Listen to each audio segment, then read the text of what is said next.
L'Éternel répondit à Moïse, la main de l'Éternel serait-elle trop courte? Tu verras maintenant si ce que je t'ai dit arrivera ou non. Nombre 11, verset 23. Bonjour à toutes et à tous.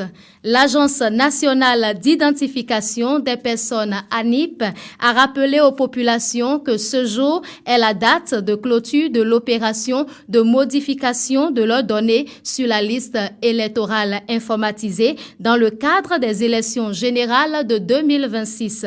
L'ANIP prévient qu'il n'y aura pas de délai supplémentaire pour des corrections sur la liste électorale informatisée LEI passé la date de ce jour.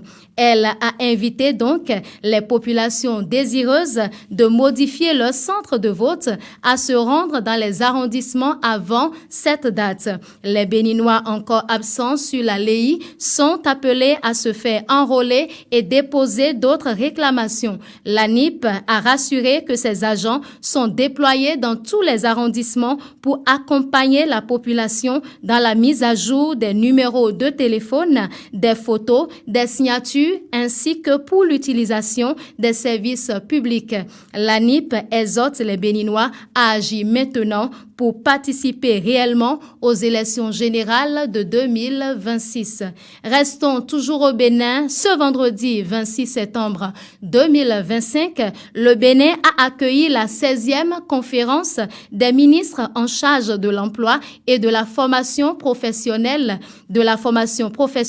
de l'Union économique et monétaire ouest-africaine UEMOA. C'est l'hôtel Sofitel Marina à Cotonou qui a abrité l'événement. Le thème de cette conférence est transformation numérique et employabilité des jeunes. Quel levier pour les compétences d'avenir et la stabilité à l'heure de l'intelligence artificielle? Cette rencontre a connu la participation des acteurs clés du développement sous-régional, des compétences des décideurs, des experts et partenaires techniques.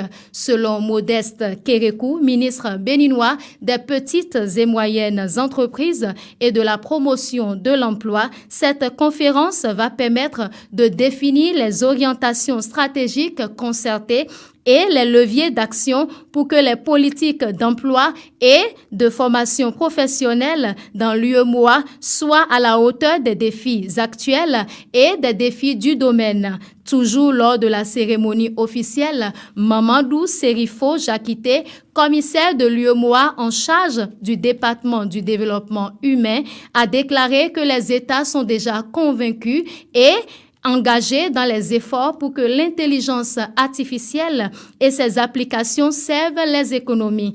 Quant à Abdoulaye Biochane, représentant du président béninois Patrice Talon et ministre d'État, il a suggéré que la conférence de Cotonou soit un point de départ pour une nouvelle étape, celle de résultats concrets, mesurables et durables.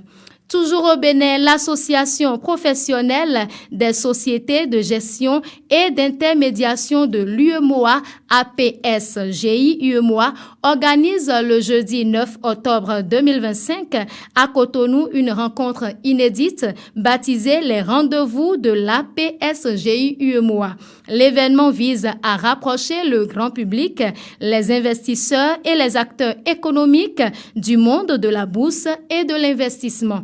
La dite rencontre est placée sous le thème « Avec la bourse, investir aujourd'hui pour mieux vivre demain ».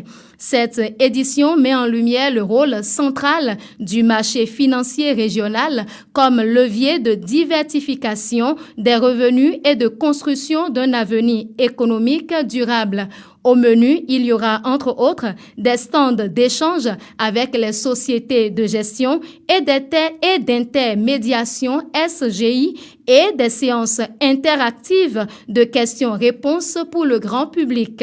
Seront présents à ce programme des journalistes, des investisseurs particuliers et institutionnels, des dirigeants de PME, PMI, des entrepreneurs, des étudiants et des jeunes professionnels.